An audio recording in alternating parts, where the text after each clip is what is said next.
Imagine this, a home from 100 years ago. In the kitchen, a grandmother fries eggs in a cast iron skillet with a generous tablespoon of lard. On the shelf, there are no bottles of refined vegetable oils, just a jar of thick white fat, proudly reused. For centuries, humanity cooked this way, but something happened in the 20th century that changed everything. Animal fats, which were once the cornerstone of our grandmother's cooking, became public health enemy number one. We were told that cholesterol was a silent killer, that arteries clogged like pipes full of fat, and that the solution lay in healthy vegetable oils. But what if all this was one of the greatest manipulations of the food industry?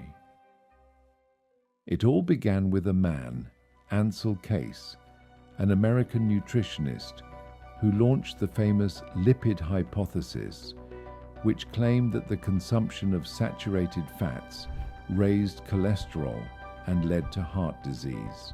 His research was the foundation of the food revolution that eliminated animal fats from our kitchens. But there's a problem. Keys manipulated his data. The famous 7-country study ignored key information. In fact, if all the studied countries had been included, the correlation between saturated fat consumption and heart disease would have disappeared. However, the narrative was already imposed. The food and pharmaceutical industries saw a golden opportunity and promoted hydrogenated vegetable oils and cholesterol-free margarines as healthy alternatives. Behind the demonization of animal fats lies a multi-million-dollar business. Companies producing soybean, corn, and canola oils invested millions in advertising and studies that confirmed the supposed dangers of butter and tallow. But what is the reality? Vegetable oils are not as natural as they seem. Unlike butter, which is obtained simply by melting pork fat, refined oils undergo aggressive industrial processes, solvent extraction with chemicals, high-temperature refining, and deodorization to remove unpleasant odors. As a result, we get a supposedly healthy liquid, but loaded with inflammatory compounds and trans fats. In recent years, prestigious chefs and health experts have started questioning the official narrative. Recent research suggests that saturated fats are not the true villain, and that ultra-processed vegetable oils could be more harmful than we thought. High-end restaurants are bringing back the use of lard and beef tallow for their stability and superior flavor. Meanwhile, in the health community, nutritionists and functional doctors are advocating for a return to natural fats. But wait, are all animal fats the same? Is cooking with lard the same as with beef tallow or ghee? The answer will surprise you. If you've made it this far, it's because you now know that animal fats were unfairly demonized. But before you rush to replace your vegetable oils, there's something you need to know. Not all animal fats are the same. Some types can be a genuine superfood, while others can be less beneficial depending on their origin and processing. So, before making decisions, let's see what makes each of these fats unique.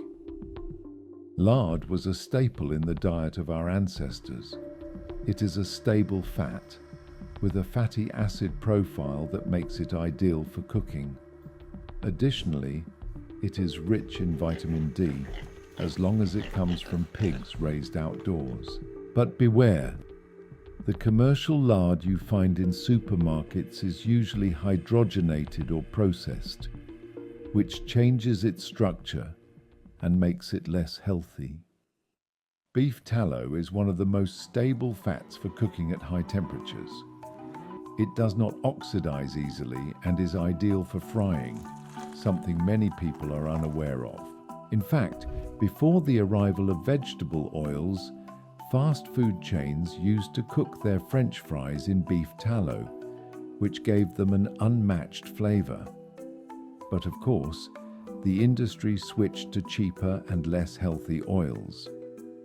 Ghee is basically clarified butter, which means the casein and lactose have been removed, leaving only pure fat. Its stability at high temperatures and intense flavor have made it a staple in Indian and Ayurvedic cuisine. Furthermore, it is an excellent source of butyric acid, a beneficial compound for intestinal health. If you seek stability and heat resistance, beef tallow is an excellent option for frying. For cooking and adding flavor, good quality lard is ideal. And if you want an exotic touch and benefits for digestion, the clarified butter is a great choice. But here comes the big question. If these fats are so good, why do they keep warning us about their impact on health? What about cholesterol? Is it really the enemy? In the next chapter, we are going to debunk one of the biggest myths in nutrition. I have a full video on this topic, but I'll summarize it here. If you grew up in the 80s or 90s, you surely heard phrases like, "Don't eat so much fat," or "Your cholesterol will go up," or "Cholesterol will clog your arteries." But what if I told you that this fear has been exaggerated and that, in reality, cholesterol is essential for life? The first thing you need to know is that your body naturally produces cholesterol. In fact, 80% of the cholesterol in your blood doesn't come from food, but from your own liver. This is because cholesterol is essential for hormone production, cell repair, and brain function. If cholesterol is not the problem, what really causes heart diseases? The answer is chronic inflammation.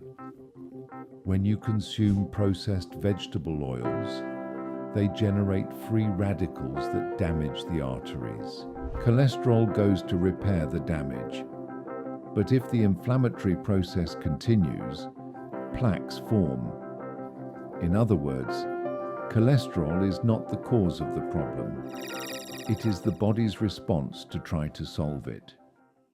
France is famous for its diet rich in butter, cheeses, and meat, but it has one of the lowest rates of heart disease in the world.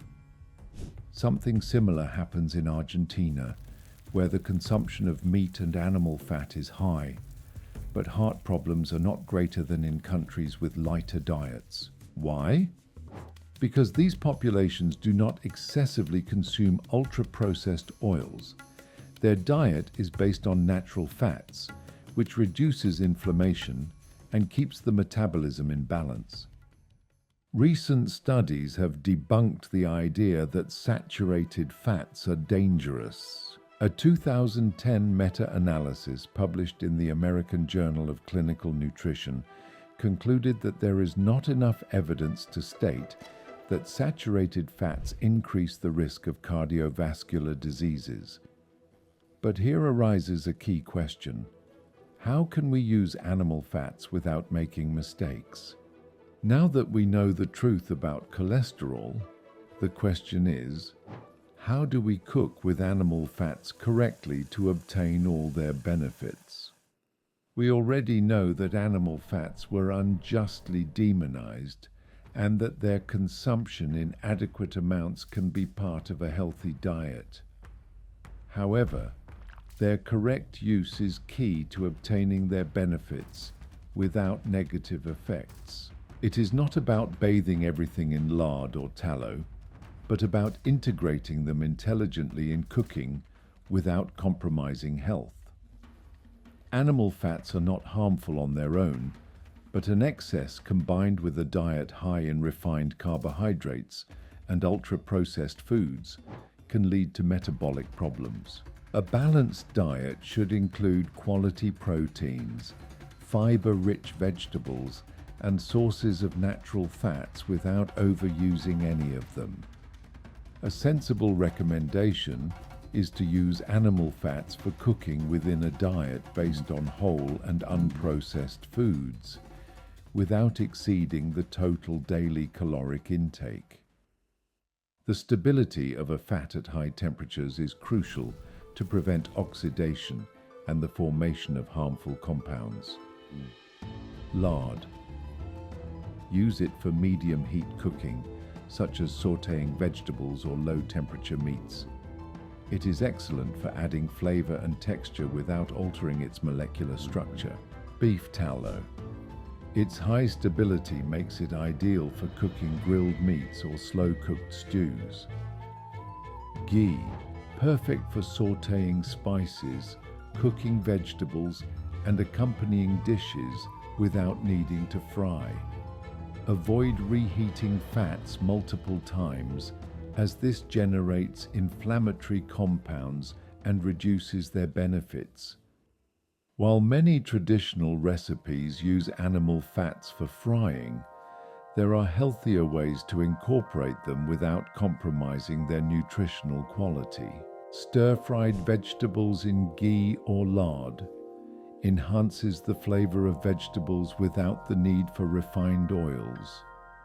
Bone broth with beef tallow provides collagen, minerals, and beneficial natural fats for the gut and skin.